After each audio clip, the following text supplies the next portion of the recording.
Lord Patten, Chris, welcome to Lord Speaker's Corner. Delighted to have you along. Maybe we could start with your early life in Manchester, Irish background, and then going to London, educated at St Benedict's and then Oxford. But your early life is important because I think that's... My great-grandfather was born in Roscommon in 1829 and left Ireland in the 1840s during the famine and went to Lancashire, where his first job was repairing cane bottoms of chairs, and then got into the textile business or industry in a factory. He lived in Outgoing in the centre of Manchester, and by and large all the priests were Italian and the people who built the place were Irish. And he had 4 children, one of whom, my grandfather, went to a teacher training college, Catholic teacher training college, and became the headmaster of a primary school in the centre of Manchester, and married another teacher who became the headmistress of another primary school. And that was my father's background. He had 2 older sisters who were both music teachers. My dad, to the horror of his parents, became passionate about Duke Ellington and big band jazz and learnt to play the drums and had a place at Manchester University but chose not to go, but instead he went off to join a dance band called the Phil Richardson Band and playing in a gig in the Isle of Man. And the war came along. He was in the RAF, responsible for gas warfare in the Middle East. And after the war came down to London.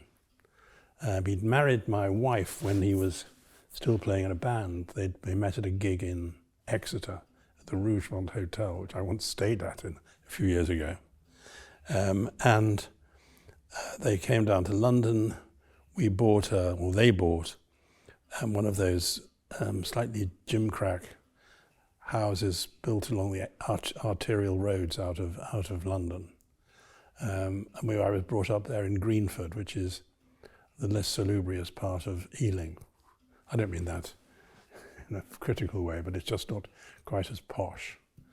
And I went to the local Catholic primary school, Our Lady of the Visitation, where we were fiercely taught for the 11 plus. And I did the 11 plus and then got a scholarship to the local Catholic independent school, which was run by the Benedictines in Ealing, with lots of Polish boys. Lots of Polish boys because the Polish forces during the war had very often lived in West London. There's a war memorial to them at Northolt, where the airport is. And I had 2 or 3 friends, Polish friends, whose fathers were killed about the time they were born in the Battle of Monte Cassino. And they used to sing a dirge-like Polish hymn called Red Poppies on Monte Cassino. Yeah. And the fact that I'm of that generation reminds me of how lucky we were. It was a bit like, I think, being born in 1944 or 45, a bit like being born after the Congress of Vienna in 1814, 1815. You then had a period of peace in Europe and things were getting better every year. And it was certainly true for my generation. My wife's father was killed a month before she was born in Normandy. Lots of my friends were orphans of people who'd been killed at the end of the war.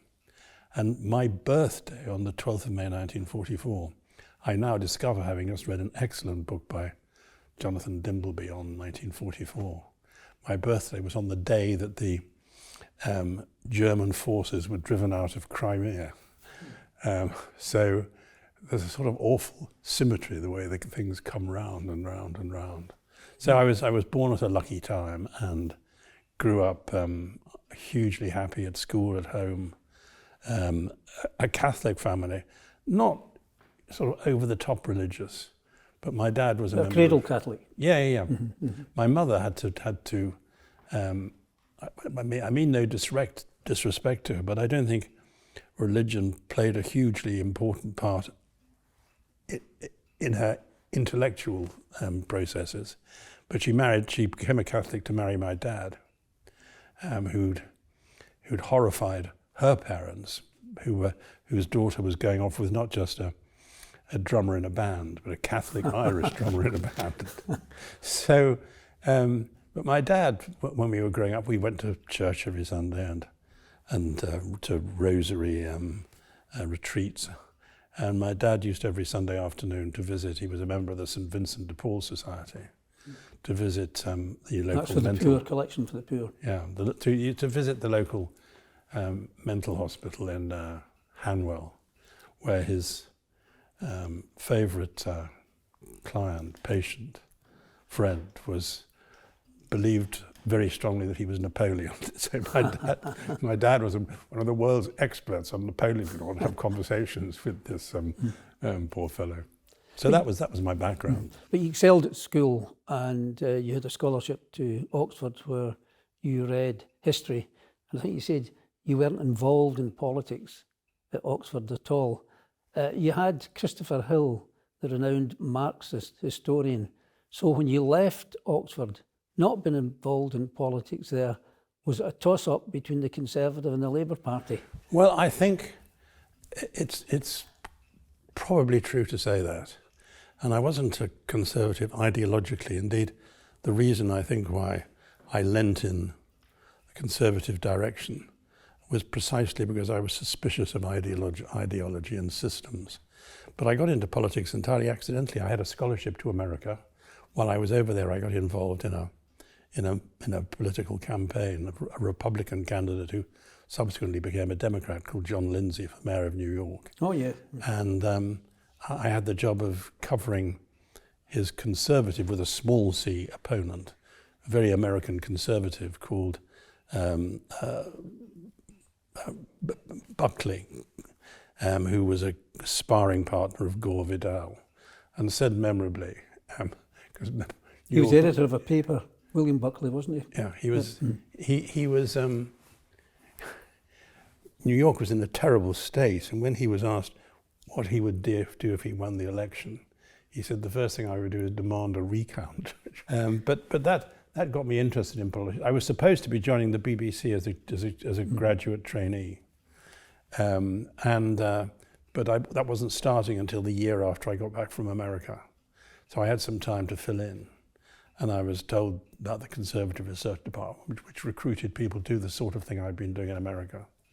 I wrote off to them, got a job with them, and the rest, as they say on podcasts, is history. And you were the youngest director at Conservative Central Office, and then you went into Parliament as an MP 1979 to 1992. Maybe at this stage you could give us an idea on your reflections in Parliament at that particular time, because the composition of Parliament the House of Commons was much different from what it is now in terms of type of individuals in it and the class mixture as well as a result. Have we lost anything in that intervening period? Yeah, I think what's been lost, and I think is overwhelmingly true, is an enthusiasm about Parliament and the House of Commons' main function, and that is debating and arguing.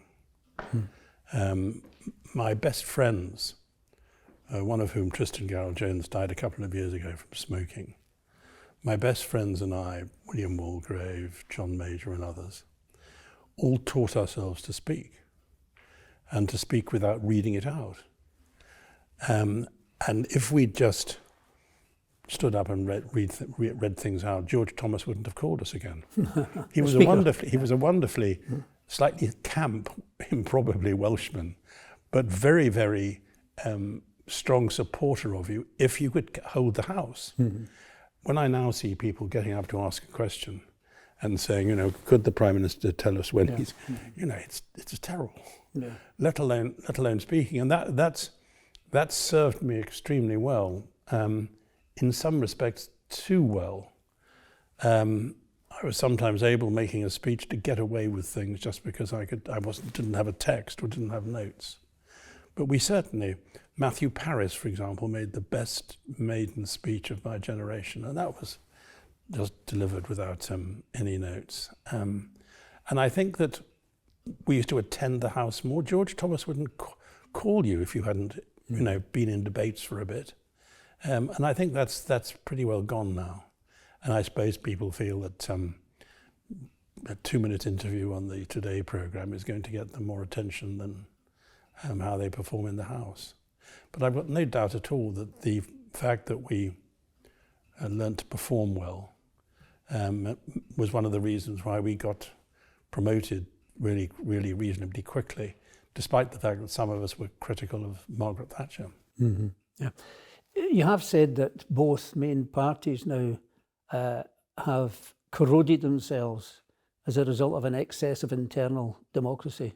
What do you mean by that? Well, one of the paradoxes is that as both the main political parties have become narrower in membership and narrower in their view of the world, so they've been loaded with more ability to shape the party at the centre and to choose MPs and to play quite a big role in shaping party policy. So they've moved to the right. The people they choose, therefore, are more likely to be right-wing. And the whole system, I think, has pushed both Labour and Conservatives. When Jeremy Corbyn was leader, Labour more than Conservatives, now probably Conservatives more than Labour, away from the middle ground. And you know very well that politics is largely a matter of finding where the sort of consensus in the middle ground is. It's not literally ground, but it's ideas and approach. I don't think people are particularly ideological.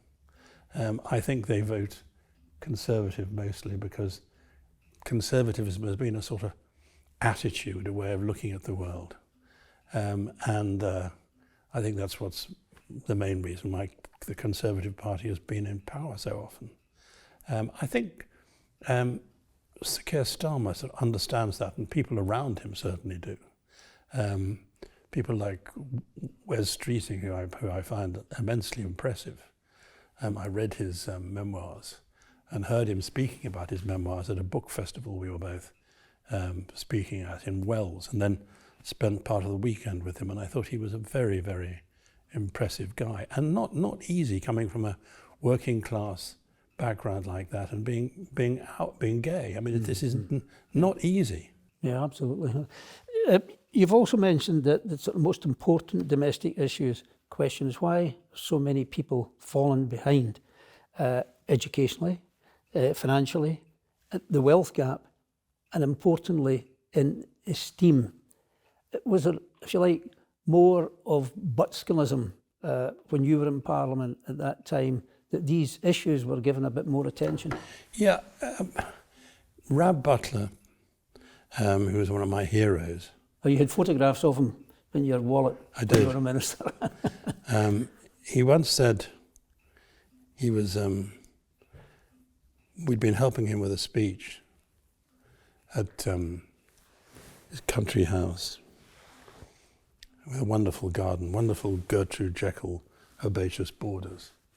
And before we left, he was cutting some flowers for our wives. And we said to him, what's the thing you most learned in politics? What's the most important lesson? And he was both ambiguous, sometimes brutally so, but also ambivalent, which is of course different. And he said, probably not meaning it literally. Oh, he said, it's simple. It's more important to be generous than efficient. I often thought I'd try to write a book about what I think that means. But it was put, the whole notion of one nation conservatism was put best in the last few years, I thought, by Theresa May when she was speaking on the steps of Number 10 after she'd been asked by Her Majesty to form a government. And she talked about wanting to address the burning grievances in society.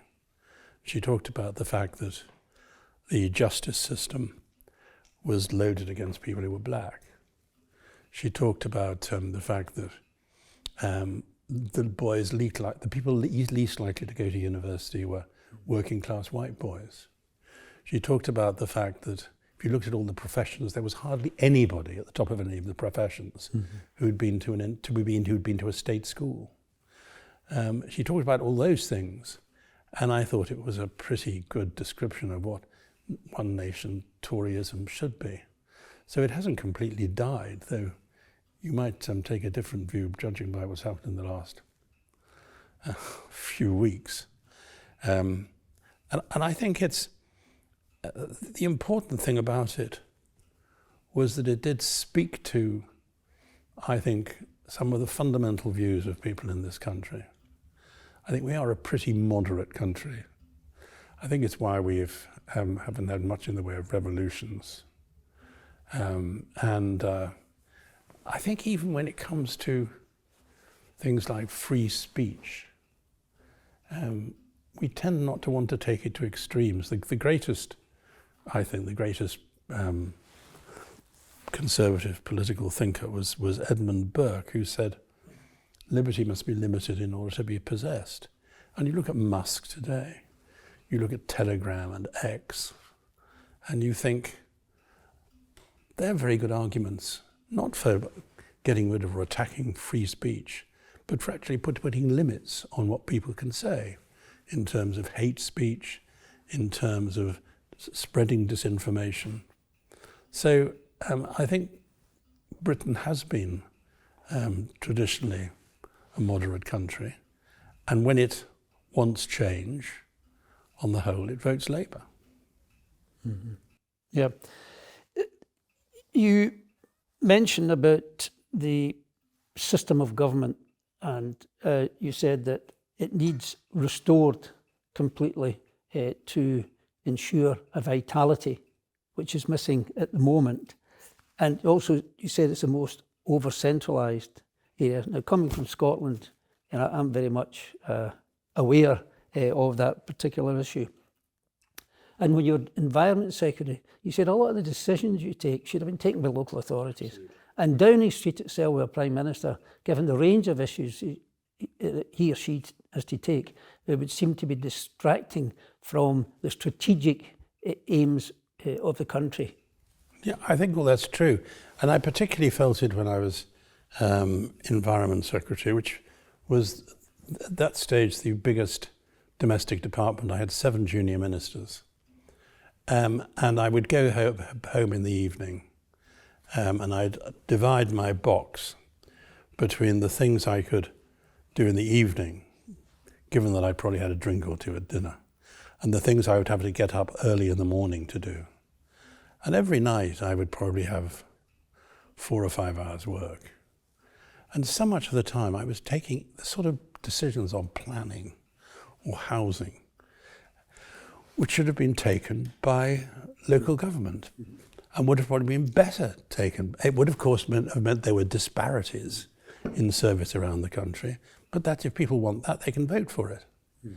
So I feel very much that we're over-centralised, and that probably affects the quality of people who come into politics now. Because if you had more experience of taking decisions and running things at local government, maybe it would give you greater enthusiasm for doing it nationally. I think the great difficulty we have with young people and politics is to convince them they can make a difference. Mm. And that doesn't necessarily mean becoming a politician. There are all sorts of ways. I had to give a speech the other day, terrified me, to the school that one of my grandsons goes to. So I was thinking, I mustn't let him down. He had to introduce me, poor guy, he's 16. He was wrestling with whether or not he should say that I was his grandfather, and eventually he had the courage to do that, but he did it really well. And what do you say to kids about politics? And I mentioned the book that's meant the most to me in the last few years, by Stefan Zweig, who was a Jewish Austrian intellectual in the early years of the 20th century. He was well known across Europe as a writer, as a translator, novelist, playwright. And he writes this book, which begins with a description of European civilization in the beginning of the 20th century, which he thinks must be the most wonderful example of civilization that we know.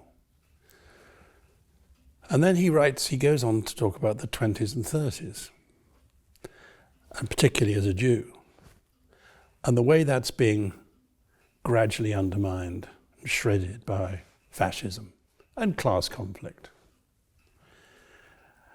And eventually really worried about how, as a Jew with a Jewish wife, he's going to manage the next few years. He leaves Austria and comes to Britain, and then leaves Britain for America, and then leaves America for Brazil.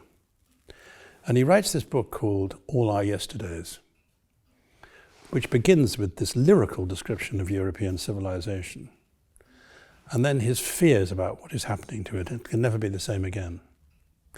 And the day after he sent this book with its depressing conclusions to his publishers, he and his wife committed suicide. And that was before the 1C conference, the Nazi conference in 1942 had worked out a plan for incinerating 6 million Jews. And what I've always thought is, if he hadn't committed suicide and had kept going until 1945, 1946, 1947, 1948, he would have actually seen the sort of things he believed in restored. Yeah. Mm-hmm. And not particularly because of governments, but because of people, because that was the sort of society they wanted to live in. So it's always convinced me that people can make a difference. Mm-hmm. And it means not just, as Adlai Stevenson said, not just being prepared to fight for your values, but to live up to them. And I don't think those sort of challenges are made explicitly enough to people. So, I mean, quite difficult sometimes nowadays to be optimistic, but I think if one remembers how we've changed things in the past, even though we're sort of in the foothills of a European war, and with the threats of a war involving China and its acolytes, I think we can make things better, we can turn things around. Mm. And the thing is, we've got to counter the argument, which is prevalent now, that nothing in the country works. Yeah. And that's a huge thing for us. So, the relationship between the government and Parliament, the executive relationship between the civil service and the rest of the country, the relationship between politics and politicians themselves in the devolved areas, assemblies and parliaments. Yeah. These are the big issues. And some would say, look, that prescription is fine, but it's really unrealistic. I mean, what are the first steps in that? Well, the first steps in that are to give some credit and some honour to the people who are working the system as well as possible. And when I hear or read conservative ministers describing the civil service as the blob, mm-hmm. I mean, it's outrageous. Mm. I think that, of course, the quality of the people who work for me as civil servants varied, but I had some wonderful people working for me. Mm. And not doing it for large amounts of money either. Mm-hmm. People the other day were criticising the amount that Sue Gray was going to be paid if she'd worked in Morgan Stanley or Goldman Sachs. She wouldn't have crossed the road for that. So I think attacking the people who are working for you and trying to do their best is lamentable. Yeah. And it always comes back on you like a boomerang. Yeah. I mean, I had a recent birthday, born in the same year as you, so you'll know what my birthday was. But I got a sheer delight in that the first birthday card I got was from my former private secretary in the Northern Ireland office. So that relationship between politicians and ministers is really, really important, and I subscribe to what you say enormously on that. One of my favourite stories about the civil servants who worked for me when I was at the Department of the Environment as Secretary of State, and I was put there disastrously just at the same time as the poll tax was being introduced. I remember. I was put there because I was thought to be, which was true, keen on the environment. When I was at overseas development, I'd made some speeches about environmental issues. And my predecessor in the department had been Nick Ridley. And he was a very clever man. But to say that he didn't have a warm shoulder would be understating it. And he was pretty brutal with people. And the bishop, the Catholic bishop and the Protestant bishop, the C of E bishop of Liverpool went to see him one day. And they said... Was that Warlock and Shepherd? It would have been, yes, it probably would have been. Mm-hmm. Yeah, Warlock, certainly. Yes, and Shepherd, yeah. They go to see him, asked to see him, and they come into his office, and he's sitting at the end of this long office behind his desk. I'm having a fag. And he said, so what do you want? They said, well, as you know, we're bishops of Liverpool, and we're worried about the state of Liverpool.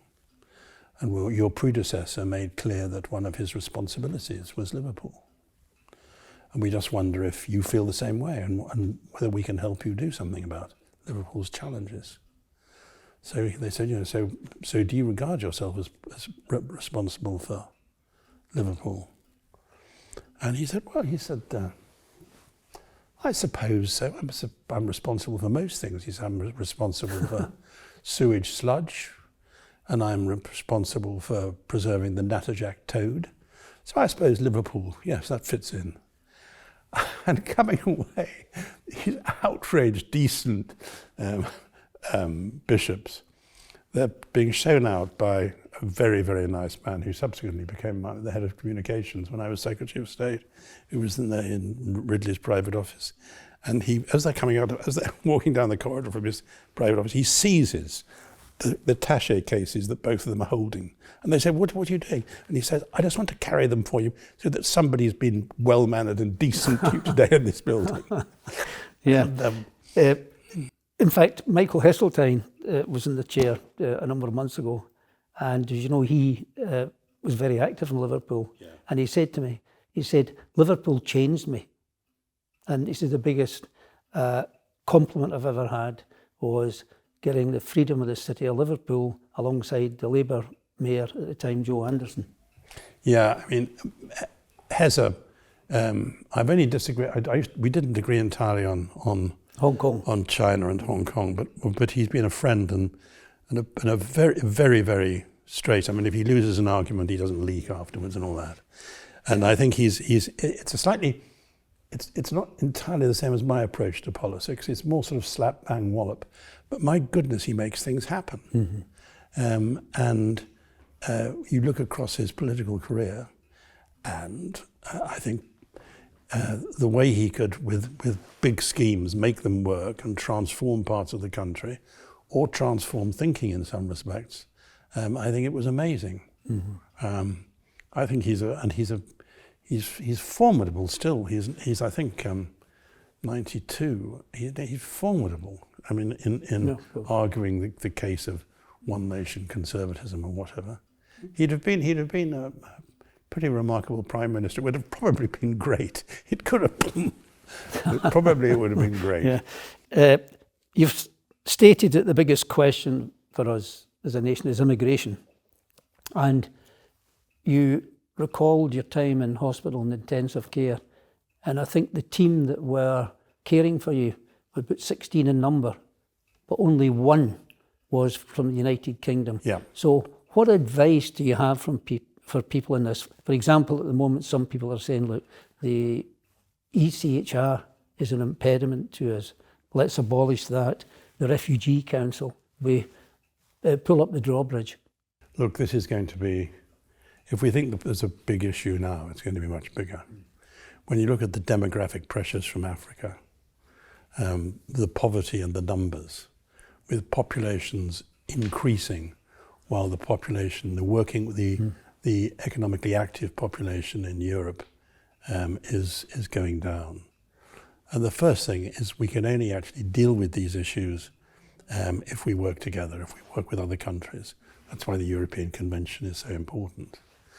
But it's also true that I think we've been too perhaps intellectually squeamish, even I think the Labour Party, about the essential importance of having a serious labour market policy. If you know you need more dentists and nurses, you do something about the cost of their training as well as about their pay. And you shouldn't think it's terrible sort of Leninist planning to do that. It just makes sense. So you don't fetch up having at the last moment to try to hoover people into the country, whether or not they have the skills you want or not. You have an idea of what skills you're going to need and in order to manage. I think we also have, this is my own view, to deal with the question of identity cards. I cannot understand why there is a sort of libertarian argument against identity cards, which are the only way you can really deal with illegal immigration. Everybody, almost without question, has a wallet full of cards. And even if you're not sort of middle class with a wallet, there are other cards you need to have, a bus pass or whatever. And the fact that we are prepared to do all that without being prepared to have a card which demonstrates our citizenship is, I think, crazy. So I think we have to recognise how vital it is for us to have immigrants in some areas. I think we have to do more for planning for that, and we have to deal with illegal immigration by working with other countries to do it, and by I think ensuring that people can't come here and get a job unless they've got an identity card. Mm-hmm. Hong Kong, can I take you on to Hong Kong and the relationship with China? And we mentioned Michael Heseltine, and Michael had a difference with you at the time of Hong Kong, saying that look, we've got to trade with China. And you've pointed out in terms of exports to China, in the 4 years that you were there, they went up, but the previous 4 years they'd gone down. So in your eyes, that made no difference with the relationship. There are some people that are saying, China with its human rights violations, whatever, we should have nothing to do with it. Now, I know that they're a minority with that, but you've had your difference with the Chinese, and I get the feeling from looking at your material that you would still engage with China and Asia, and knocking down the notion that modernity is in the West, whereas a lot of the initiatives in modernity are developed in Asia now. Well, the great American poet Robert Frost said memorably, good fences make good neighbours. And I think that's true. But it doesn't mean you shouldn't, if I can destroy the metaphor, it doesn't mean you shouldn't lean over the fence and have talk to your neighbours. I mean, I think we have to, at the moment, we have to recognise that what MI5, MI6, the Parliamentary Intelligence Committee have said is true. China is a threat. It's a threat to our national security, and it's a threat to some of our economic interests. It's not me saying that, it's our security services. But that doesn't mean that you shouldn't try to engage them. I think you engage them, first of all, without the sort of mushy feeling that you can't do business with them unless you accept their political narrative. It's absolute drivel. And you've mentioned you got on with Chinese officials very well, particularly when you were in Europe as a commissioner. Absolutely. But also, if you look at the figures, steadily over 25, 30 years, we've had a huge and growing trade deficit. And we say, well, you know, we have to be nice to especially nice to the Chinese, otherwise they won't buy as many of our goods. They don't buy. They buy what they want at the best price they can get. And by and large, if you're making something which competes with something they're making, they cut you out of the market. They abuse the terms of the gas outrageously. And you've got to recognise that. You shouldn't think that, oh, well, we're not winning this contract because this or that minister has raised human rights issues with them. It's drivel. Secondly, I think we have to recognise that it's also pretty good mush to say that we have to get on with China because their agreement to dealing with things like climate change or disease, epidemic disease, is crucial. So we must be nice to them in order to get their signature on the paper. Truth to tell, they break their word all the time with international agreements, as they did with Hong Kong. So it may be that you want to try still to suck them into international agreements, but you shouldn't think that if you're nice to them, they'll sign the paper and stick to the agreement. And thirdly, I think our approach should distinguish between the Chinese Communist Party and China and Chinese people. Mm-hmm. The people who work with me in Hong Kong were Chinese, and they were Chinese patriots, but they didn't define their patriotism in how much they loved the Communist Party. So I just think we should talk to the Chinese, but we should do so in a pretty clear-sighted way. And when people say your language sounds like the Cold War, the only Cold War language has come from the Chinese. When Xi Jinping became the dictator of China, he gave instructions to the party cadres and government cadres that they should engage in an intense struggle against, and he listed all the things that you and I would regard as important things in a free society: freedom of speech, freedom of assembly, elections. And these are all the things they have to fight against. And one of the reasons why they've trashed their agreements on Hong Kong and started to turn Hong Kong into the offshoot of a totalitarian state. And one of the reasons why they've done that is because Hong Kong reflects all those things, or reflected, and they regard that as an existential threat. So I think that the Chinese people are incredibly hardworking and clever. China is a great culture. The Chinese Communist Party, which is incapable of reforming itself, is a pretty brutal way of running a country. Mm-hmm.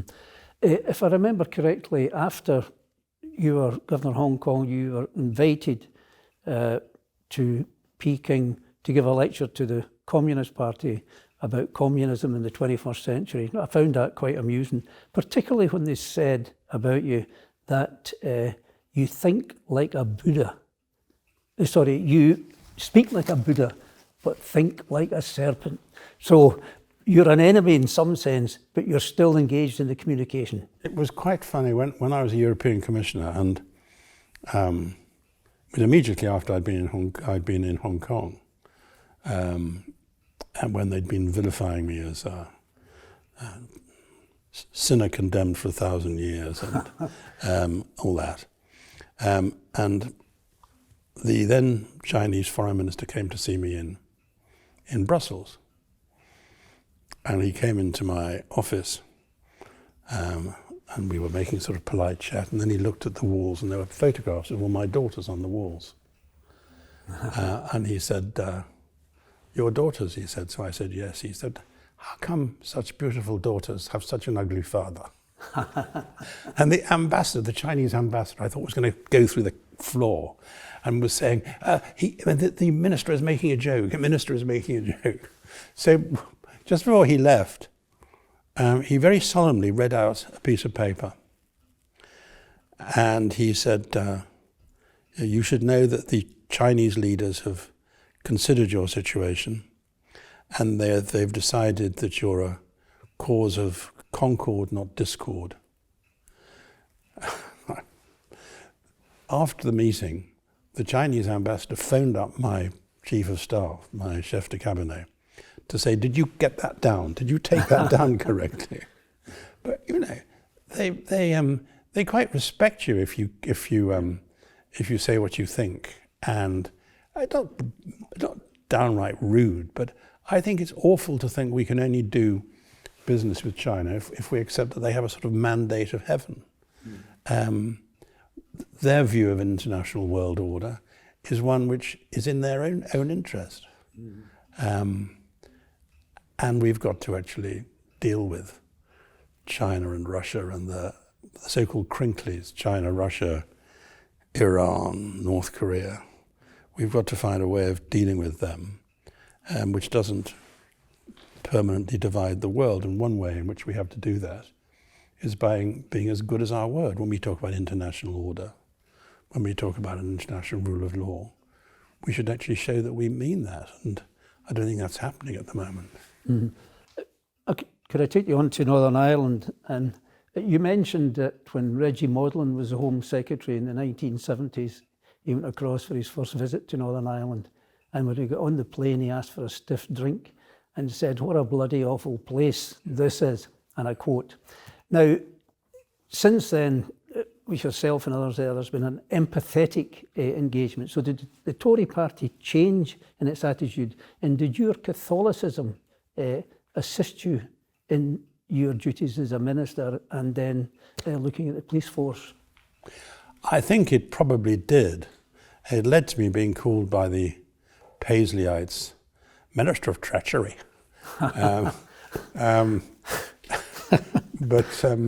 yeah, I think it made me more sympathetic to what was becoming the majority community, which was completely shut out of the governance or loyalty apparatus of Northern Ireland.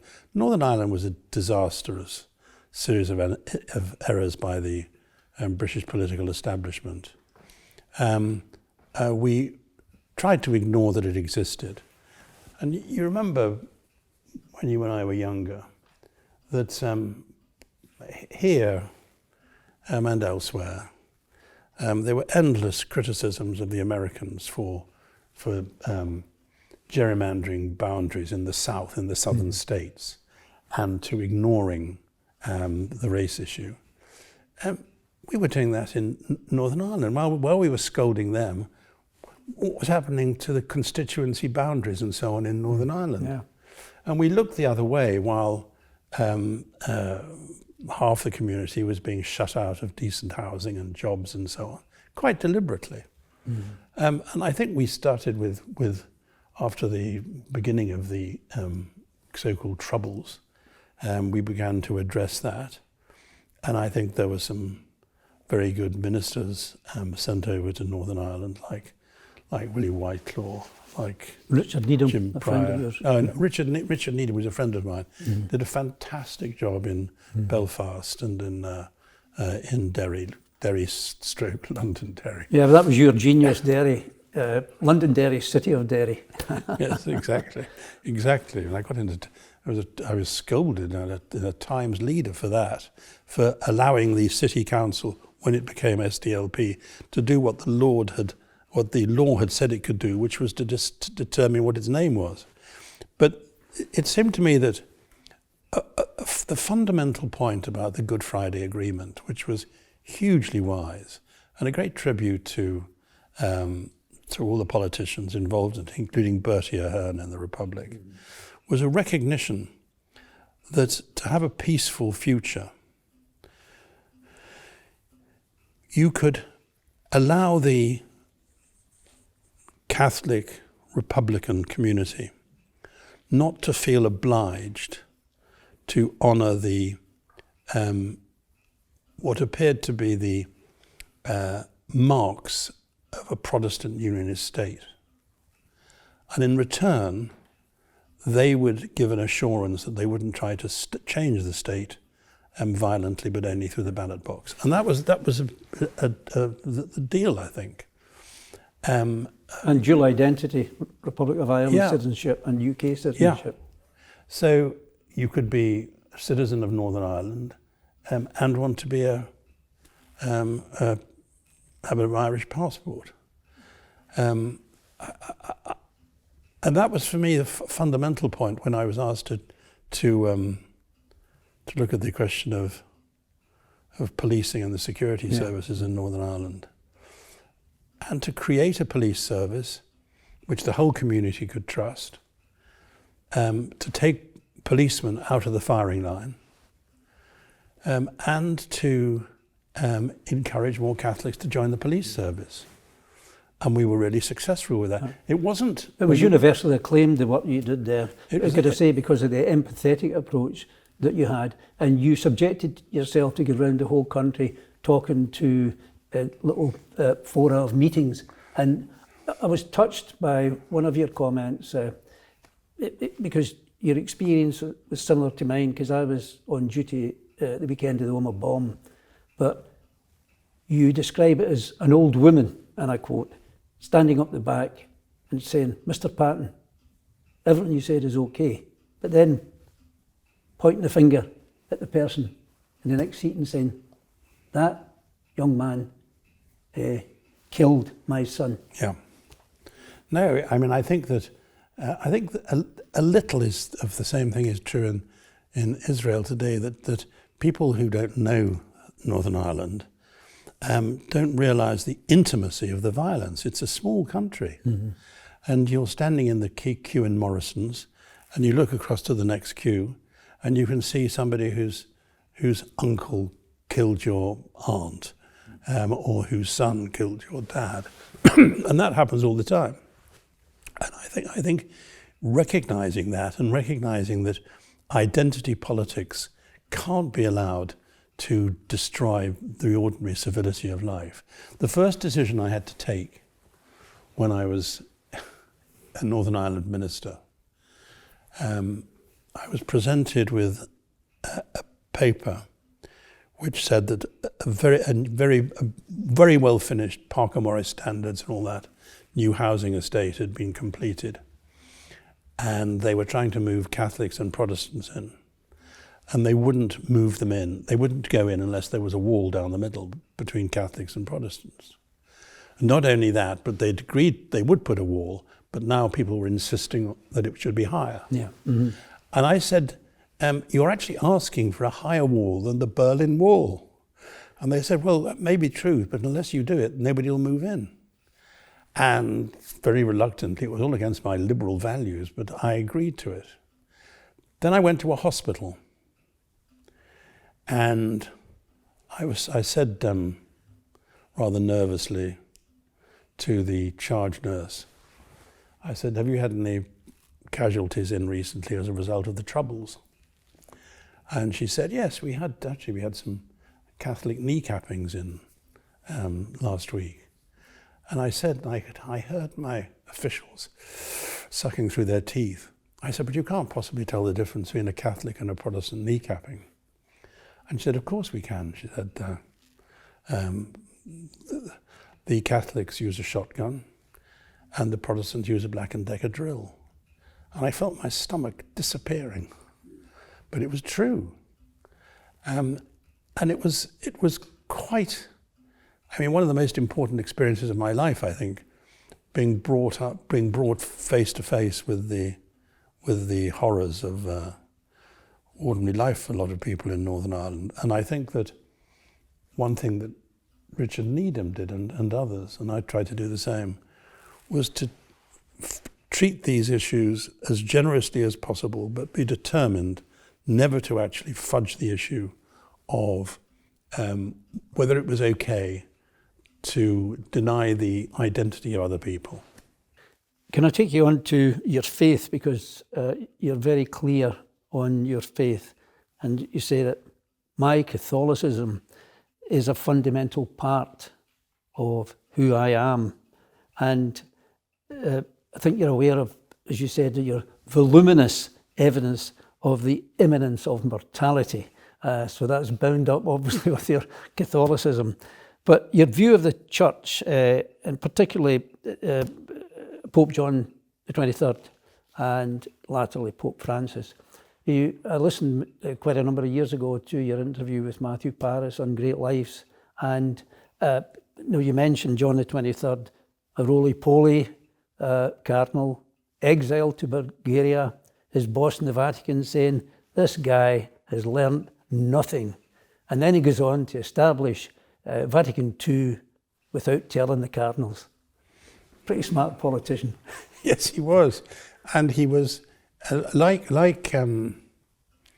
think, the present Pope, he didn't regard the Catholic Church as being like a police station, telling people what to do and ticking them off. Which it was in our early days. Yeah, it was.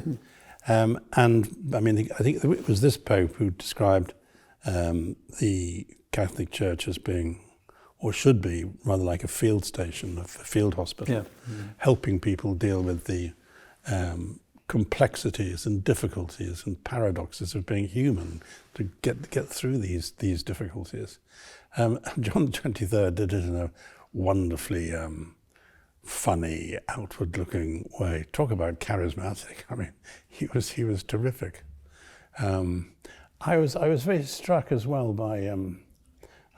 Pope Benedict had a reputation for being a very firm ideological theologian. And you organised his visit. And I had to organise his visit, which was itself quite funny because the then Prime Minister's Chief of Staff phoned me up one day and said that the Queen had been very concerned at her first audience with the Prime Minister, David Cameron, about the fact that the arrangements for a papal visit, which had been much talked to, hadn't really been made, and they'd have to do something about it.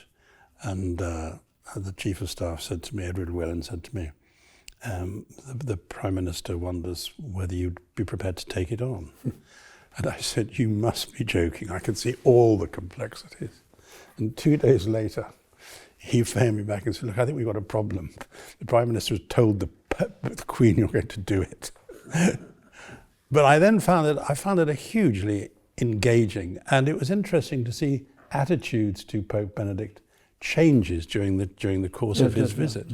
I mean, he made a wonderful speech here, and he was of course pretty tough theologically.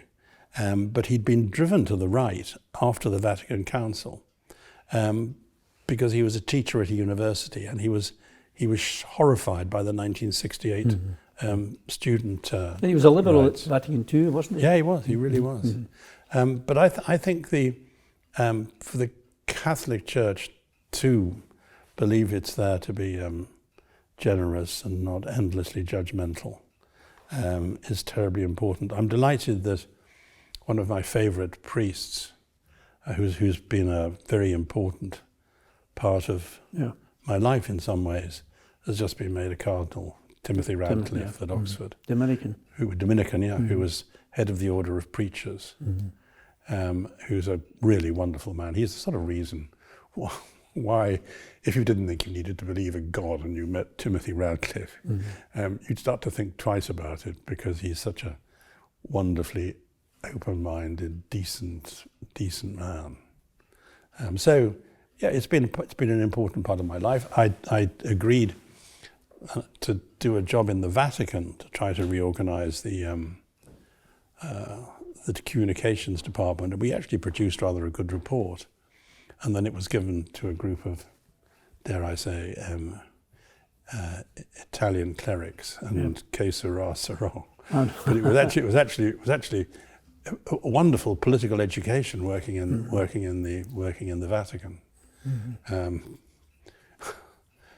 shouldn't tell this story, but I used to stay, at least initially, in the Santa Marta, where the present Pope lives. It's a little hostel, isn't it? It's a hostel, yeah. I stayed there a couple of times, and then I thought it was too much like a sanatorium for me. But I used to hold my meetings there. And I was there on one occasion in the canteen. And at the other end of the canteen, there was a whole phalanx of cardinals and archbishops with this scarlet and purple. And I said to the very, very nice priest who was my secretary there, what on earth are they all doing? And he said, waiting for the Pope to die. Very good. But it's an extraordinary bureaucracy, because when it comes on the whole, with the exception of China, to knowing what's happening in the world, they're incredibly good. If you want to know what's happening in Burundi or Nicaragua or whatever, the Vatican Foreign Office will know more than anybody else. Yep. You quote the Analects of Confucius, where the master is asked, what are the three most important issues? Enough food, weapons, and the confidence of the people. Now, what's the first he would discard? He said weapons, obviously. What's the second he would discard? Food. Leaving confidence. And he said that because if confidence in rulers it is taken away, is sapped, then nothing will stand as a result of that. Now, given all the problems that there are today and the geopolitical issues we face and the huge experience you've of that area, does that get any resonance? I think it's true, but it's also affected by something else Confucius says about about the best and worst things a prince can do. And he says, in effect, it's put much better than this. Well, the best thing is to have good advisors. The worst thing is to have advisors who just tell you what they think you want to hear.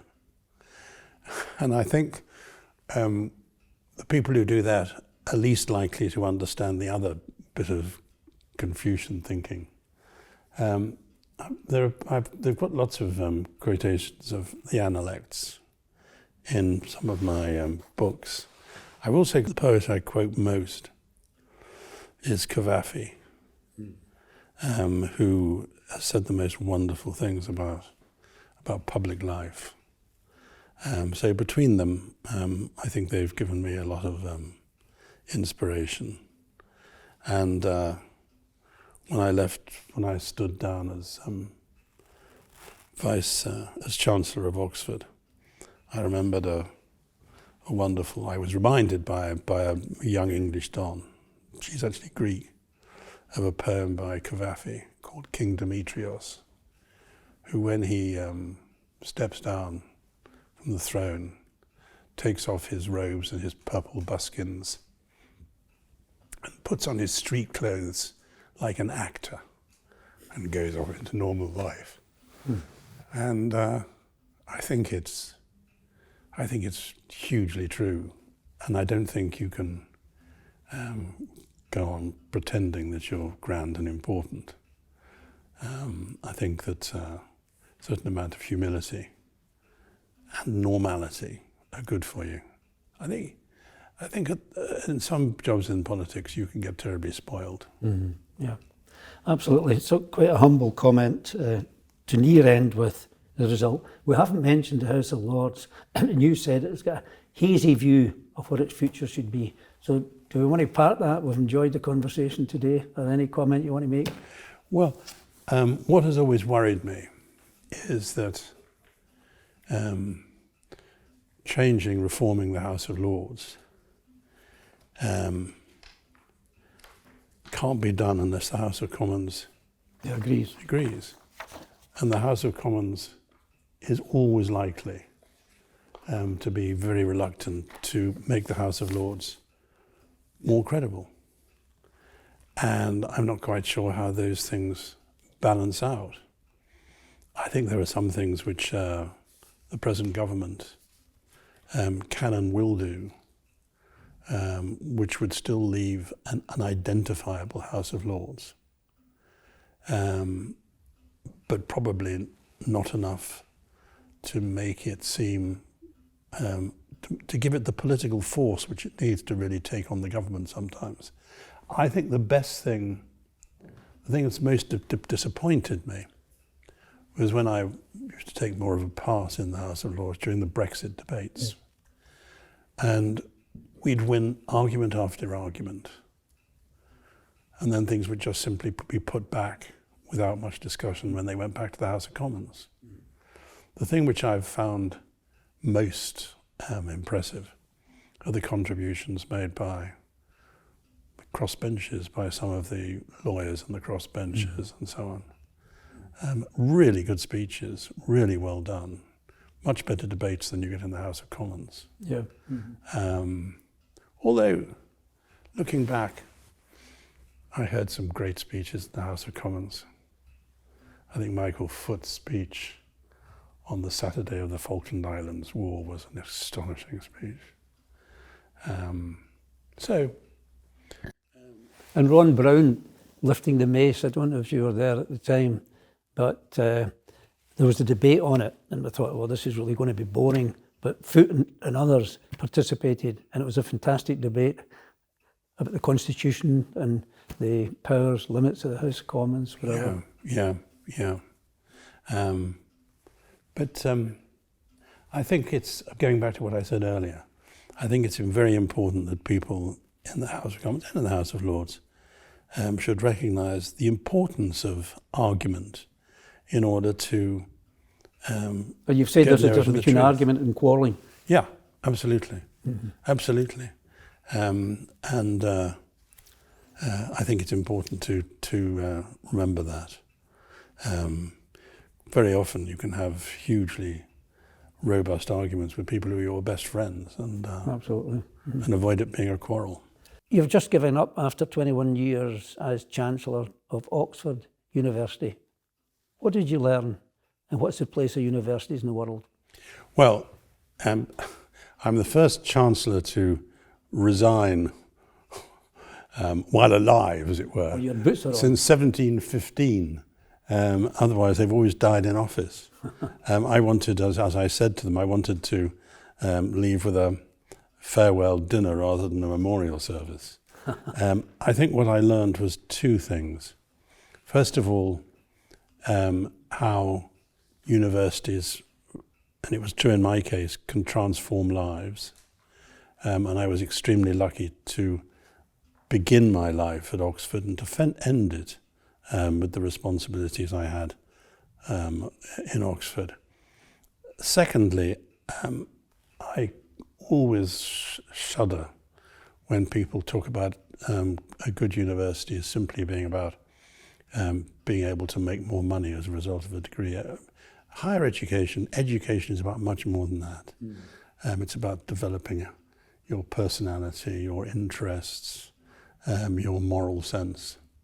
And the other thing which I've found, which I think is very important, is to recognize our responsibilities to train as well as provide an academic education. Now that means that you have to recognize that even if you esteem them all in the same way, not all higher education is the same. Not every institution can do the sort of research which Imperial College or Oxford or Cambridge can do. But a university which is doing apprenticeship courses alongside degrees or as part of degrees, a higher education establishment which is helping people to become plumbers or electricians or whatever, is just as important as universities, and all part of making us a more successful and a more congenial society. Last point, Michael Caine in The Italian Job, his last line, "Hang on a minute, guys, I've got a great idea." What's your great idea to finish? It is a wonderful line.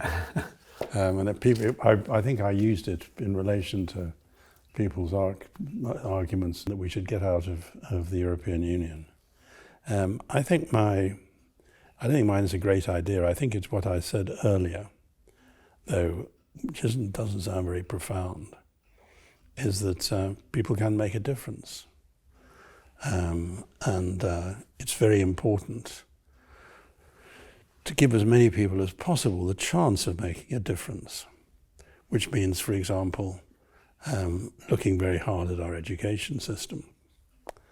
And the points that Theresa May made about it are profoundly true. So the other thing I think is to recognise that whether we're Labour or Conservative, ultimately we want the government to work. We may disagree with it on the fringes, but you don't want, if you're a Conservative today, to hope that Sir Keir Starmer and his colleagues fail. You can't possibly think that. You must want them to succeed. And you must recognise, not least by reading the incomparable Paul Johnson, what a difficult job they've got. Wow. Yeah, my late father said to me, just keep in mind, he said, that the small things in life are really the big things. That's true. You know, so you have articulated that in other ways in your interview this morning, our discussion. It's been a real pleasure for me to have you along. So, Chris, Lord Patten, I'm indebted to you. Thanks very much. Thank you very much. Great to talk to you. And to notice that your bands are much better than mine ever were when I was Chancellor of Oxford.